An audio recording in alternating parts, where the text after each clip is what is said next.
started. Okay. So thank you for joining us today. Thank you for having me. Can you introduce yourself and let the audience know who you are and what you do? Okay, certainly. My name is Shanina M. Thomas. I am an adjunct professor of African American Studies, History, and Social Sciences, a distinguished professor I am with City Colleges of Chicago. How long have you been in education?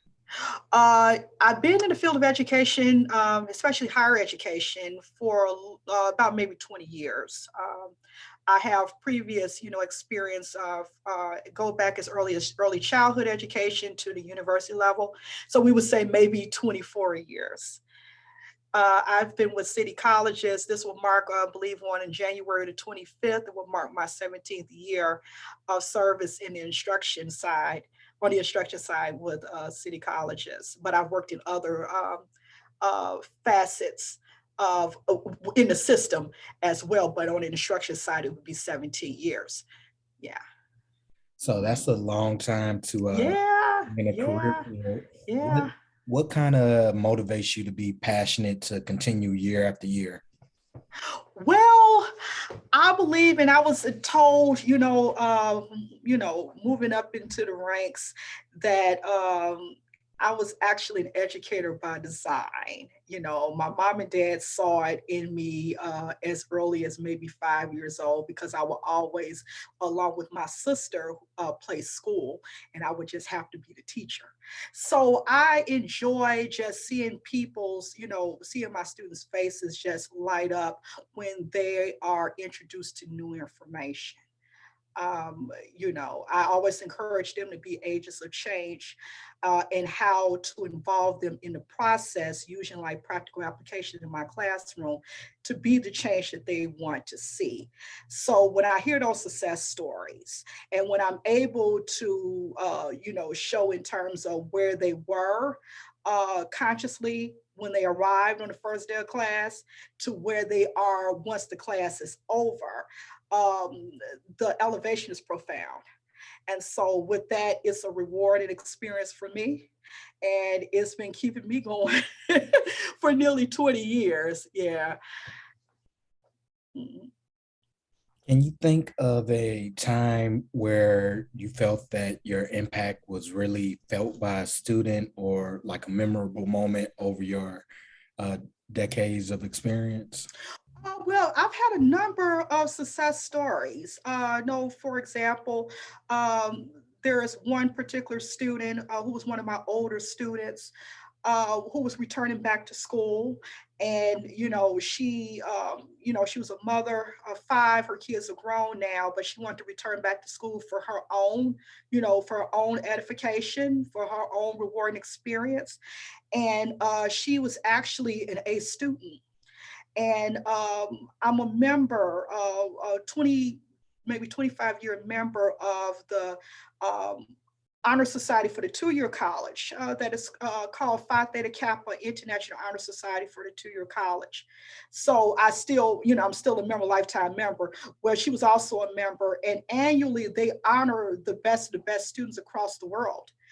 Students whose GPAs are at nearly 4.0 or at 4.0 GPA, and they have what's called as being a New Century Scholar, where they select the 20 top students in the world. And that student was named in that top 20 to represent the world for academic excellence.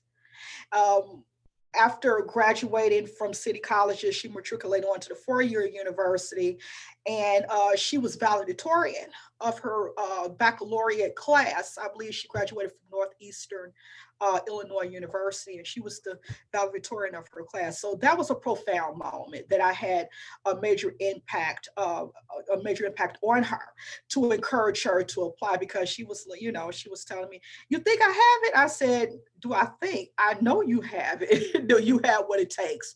And so, preparing the application and for her to recognize me at commencement, I thought that that was a rewarding experience. Yeah.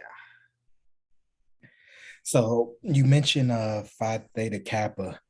You Yes. involved in any other organizations, whether community or Uh, Oh, sure. Oh, sure. My resume, I'm involved. I mean, I believe in community involvement. As being an educator, I always I teach from a holistic point of view, so not just in terms of what it is you learn in the classroom, but how are you going to take the information and apply it to yourself and apply it to your community. So it starts with me as being the example. So as a child, I would say as a young teenager, I was always passionate about being involved in community organizations. Okay, I served on a board of directorship for Chamber of Commerce, Southeast Chicago Chamber of Commerce for a number of years before transitioning to being a public official appointed by Mayor Rahm Emanuel at the time, and then Lori Lightfoot to serve as a commissioner for Special Service Area number 50. You know, the what it is in terms of that they bring forth extra services or services rendered into the community. So I've been involved with that for a number of years. I'm a member of Top Ladies of Distinction Incorporated, League of Black Women, Knights and Ladies of St. Peter Claver, the Ladies Auxiliary. Um, um, Black, I used to be a member of Black faculty and staff in higher education. So there's a number of organizations I've been involved with over the years. Yeah. and then your most recent accomplishment, you won the or one of the women recognized with the Chicago Defender Women of Excellence Awards. Yes, yes, Uh, yes, yes. how That was was that that was a dream experience? come true. Oh wow. Oh wow. Yes, I was one of the 50 women honorees with the Chicago Defender Women of Excellence 2021. That was a profound moment for me. Yeah. All right. Now, I know you teach African American history, and you mentioned earlier about being encouraging your students to be agents of change. Yes. With everything that's going on in the country, like suppression of voting rights and then Hmm. getting rid of critical race theory, Yeah. things like that, what do you tell your students, or how do you kind of combat us going backwards as a country? Yes, as a matter of fact, and I just ended a class maybe 2 hours ago. One of my African American history courses, and giving them an overview because the semester is just now, beginning as of today, and talking about in terms of some of the topics that we're going to cover. Yes, that is an issue. As a historian, we are actually revisiting the '60s again, uh, and it's very critical because this generation, and being that African American history is not one of those subjects that has been placed major emphasis on in curricula in education. And so some of them are actually, being introduced to the information for the first time. So it's a very critical moment. You know, motion picture can only do so much. Okay, I was fortunate to be educated by professors who were actually involved in those movements in the '60s. I was trained by them during my career, so I found myself, my teaching style has a major effect on my students based on how I was trained. Okay, old school style, for lack of a better phrase. We are, I would say, in a dark time. It is very critical in terms of with our voting rights. And I tell them that, voting is not about just going to the polls. The individuals that you're voting for, you may not know, but just being able to be present, it is a birthright. It is a right as being a citizen of this country. It's paramount that you vote in every election. How can we bring about change? It starts with voting. It starts with voting. And what is so heartbreaking about it is because this information is not to say that we probably would not have revisited. And as we can see that we are. But I think that if the students had been more informed, generation speaking, we would have known how to approach it to the point where we wouldn't have had to revisit it at this magnitude. Okay. See, now, there is a critical period, especially with the state of Georgia. It's grateful. It's a grateful moment to see the state of Georgia as being Democrat. It is because Georgia was one of the first slave societies, right? And so, the Republicans are fighting tooth and nail to make sure that this is the first and the last time. And we know in terms of the impact that we had for the positive, that those representations of individuals, state U.S. senators from Georgia, it brought about in terms of how African Americans are being viewed from a strength point of view that we can bring about change if we want to you know. And so in my classroom, what I tell them in regards to be the change that you're willing to see, but also make sure that you fight for every cause that affect African Americans, not just from one direction, but from all directions. And how do we do that? Well, you get involved in organizations. You take African American history classes, whether you need them to fulfill requirements or not. We need more lawyers. We need more lawyers. We need more positive figures on the police force. In order to bring about change, you got to get involved in the process where you can actually invoke it. How do we do that? By having discussion. By having discussion. I believe it's so heartbreaking that, on a higher education level, that we could have conversation about what happened in 1619. We can have conversation about critical race theory without worrying about in terms of funding is going to be revoked because you're actually educating students about the past. That's what the school system is for, to educate. Well, in other states, they don't want it to be taught.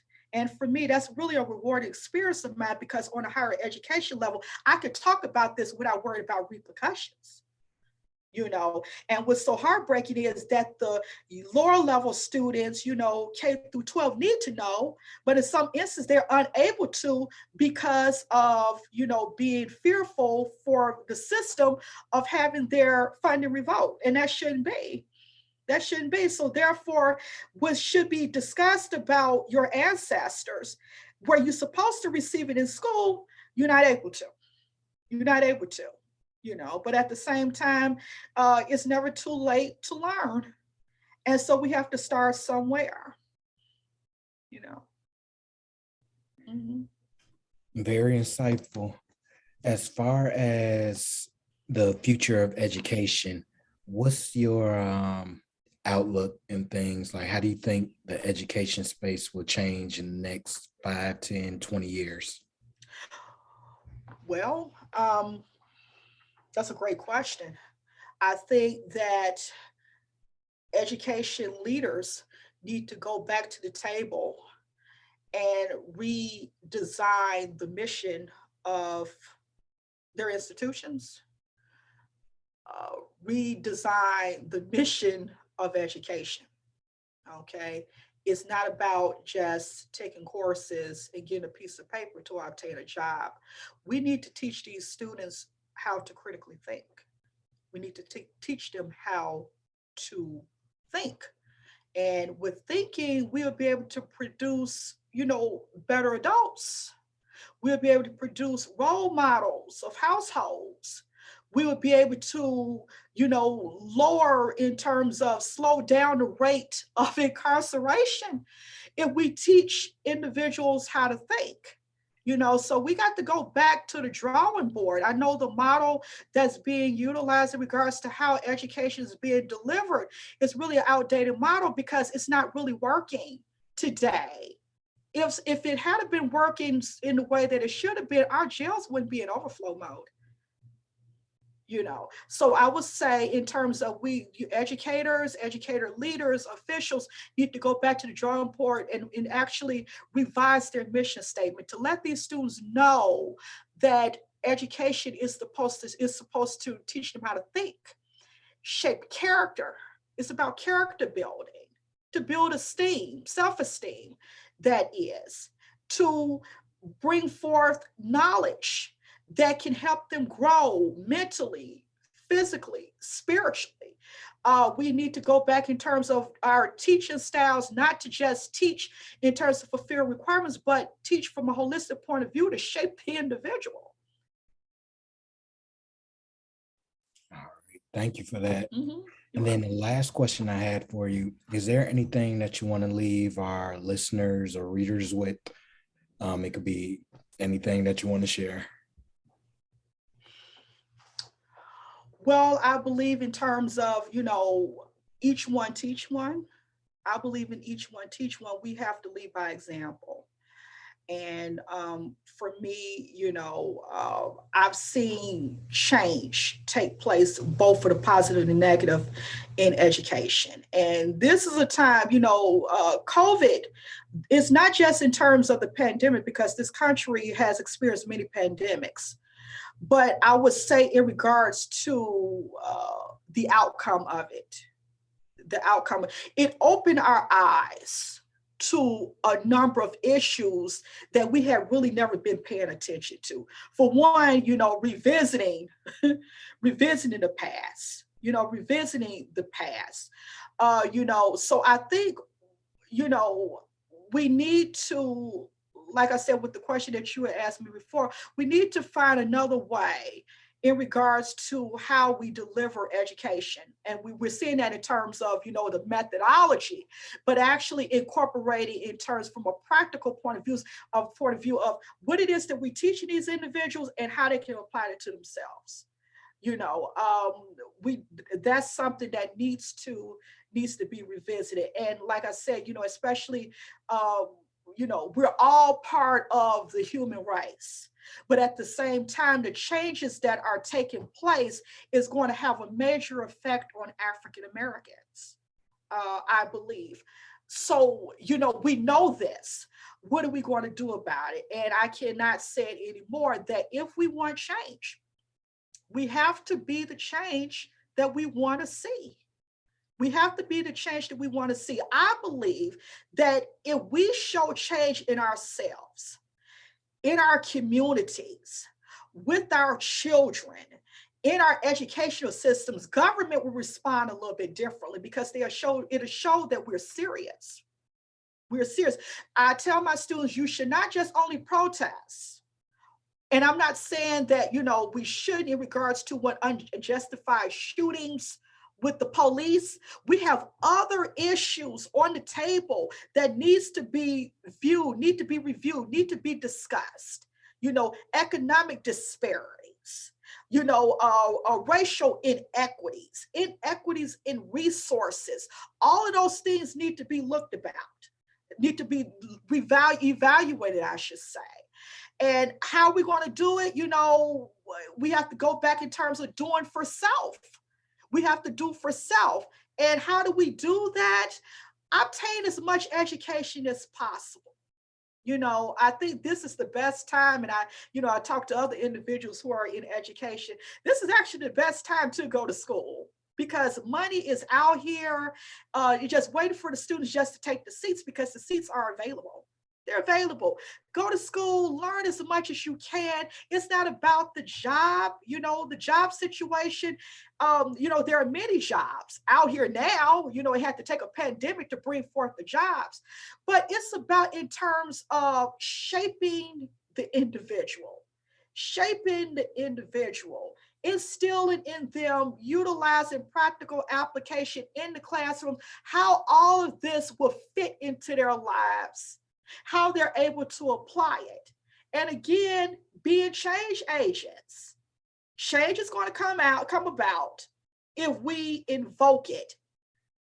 Laws will be revised, revamped for the better if we have more lawyers, more police officers, again, more teachers, more people in the nursing professions or healthcare professions in general. We got to go back in terms of bringing forth what Dr. King said the purpose of education is.